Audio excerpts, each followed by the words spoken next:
સાબરકાંઠા જિલ્લા શિક્ષણાધિકારી, તાલુકા શિક્ષણાધિકારી અને ખેડબ્રહ્મા કેળવણી મંડળ ટ્રસ્ટીઓ દ્વારા બાળકોના ભવિષ્ય માટે સંકલન કરી યોગ્ય નિર્ણય લેવામાં આવ્યા। ખેડબ્રહ્મા કેટી હાઈસ્કૂલનો મામલો આખરે આવ્યો અંત। 450 કરતા વિદ્યાર્થીઓને આવતીકાલથી રાબેતા મુજબ સ્કૂલમાં શૈક્ષણિક કાર્ય ચાલુ રહેશે। ખેડબ્રહ્મા એસડીએમ કચેરી ખાતે વાલીઓ દ્વારા યોગ્ય રજૂઆત મુલાકાત કરવામાં આવી હતી। ખેડબ્રહ્મા પ્રાંત અધિકારી દ્વારા જિલ્લા શિક્ષણ અધિકારી, તાલુકાના શિક્ષણ અધિકારી, ખેડબ્રહ્મા કેળવણી મંડળના ટ્રસ્ટીઓ અને સંકલન કરી યોગ્ય પગલાં લેવામાં આવ્યા। રિપોર્ટર જયેશ ઠાકોર સાથે શૈલેષ પટેલ, ઇન્ડિયા 24 ન્યૂઝ, સાબરકાંઠા।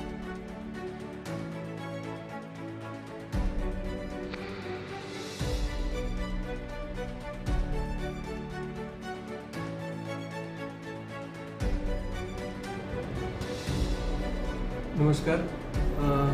આજે સવારે કેટી હાઈસ્કૂલના ધોરણ 6 થી 8ના બાળકોના ગ્રાન્ટેડ શાળામાંથી નોન ગ્રાન્ટેડ શાળા કરી એ બાબતે વાલી મિત્રોમાં જે અસંતુષ્ટિ હતી એ પ્રશ્નને સરકાર કક્ષાએથી રજૂઆત લઈ મંડળ સાથે સમાધાન કરવા માટે વાતચીત ચલાવી અને અંતે સુખદ સમાધાન થયેલ છે।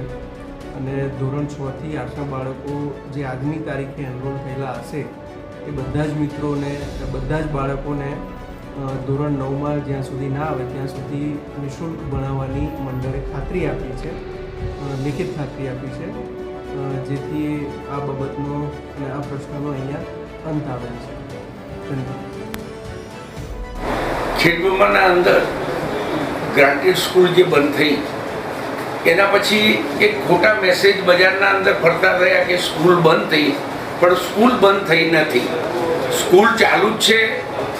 6, 7, 8ના વર્ગો, એ વર્ગો અમે સરકારના કહેવા પ્રમાણે અમે એ બાળકોને ફ્રી ભણાવવાના છીએ, ફી કોઈ લેવાના નથી। એટલે મહેરબાની કરી અને વાલીઓ અમને અહીંયા શાંતિથી વહીવટ કરવા દે, અમને ડિસ્ટર્બ ના કરે, એના માટે હું અનુરોધ કરું છું। એ સિવાય કેળવણીના કામના અંદર જ્યારે ગ્રાન્ટેડથી નોન ગ્રાન્ટેબલ થાય એના પછી નવા ટીચરો લેવા, એટલે સોમવાર સુધી અમારું શૈક્ષણિક કાર્ય રાબેતા મુજબ થઈ જશે એની હું ખાતરી આપું છું।